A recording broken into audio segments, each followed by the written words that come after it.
So what is it exactly that makes a vote legitimate? Is it the people who organize the vote? Is it who turns out to vote? Is it the result of the vote? Who is it that gets to decide whether a particular vote on anything is legitimate or not? The reason I ask the question is because of what's going on in Venezuela right now, where the socialist president Maduro has declared the current vote that was going on over the weekend not legitimate. Basically, what came down is that the president has suggested that they make a new ruling body, a kind of a general assembly drawn from members of the public. It sounds, very democratic and all that. But opponents say, no, look, this is just paving the way for more dictatorship. We don't need it. We don't want it. It removes these levels of protection that the people are supposed to have in Venezuela. We are opposed to it. Why don't we have a referendum and see if the people actually want it or not? That sounds very democratic as well. So they organized this vote, which the ruling party basically said, no, we don't recognize this vote. And the opposition to that particular vote basically decided to boycott it.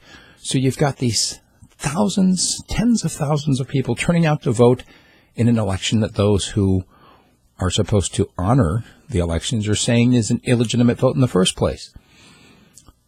Now, here in the United States, there are elections organized all the time. It's like every single year there's election for something, whether you're talking about the city level, the borough or county level, the state, the federal government. There's just this constant barrage of come on out and vote, come out and vote, tell us what you think, vote for this person, vote for that issue, over and over again, constant voting. And who is it that gets to decide whether or not it's legitimate? Because the turnout for these votes has been falling quite a bit. In fact, one of our recent elections in Fairbanks had only a 10% turnout. Now, is a 10% turnout, and that's a turnout, by the way, of the registered voters. I know quite a number of people now who have taken the place of, they're not even registered anymore. They don't want to be considered part of the system. And yet these other people are voting on things that affect them. It affects their pocketbook. It affects their taxes. It affects the laws that are being put in place that govern them. Now, if you don't turn out to a vote, does that mean you don't care what other people decide? Or does it mean that you have withdrawn your consent to being governed by these people? Let me put it a different way. We have a number of organizations here in Fairbanks, and I'm assuming that there are similar organizations around the country. The Elks, the Moose, the International Brotherhood of the whatever. These private clubs have votes all the time that don't affect me. Why? Because I'm not an elk. I'm not a moose. I'm not a member of a union. They can vote to their heart's content. If they decide to start having elections on things that affect me, like whether or not I'm going to get charged a particular fee for living in an area that they have declared to be their area, I still can't vote because I'm not a member of their organization. Is that fair?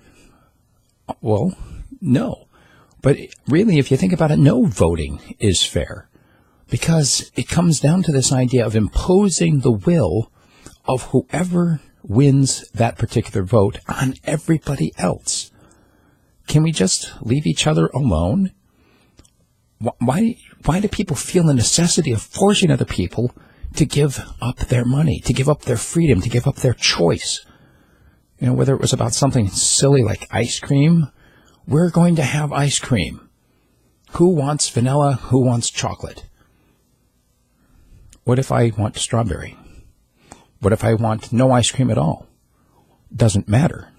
If a vote is being held, the results of that vote are going to be imposed really by force.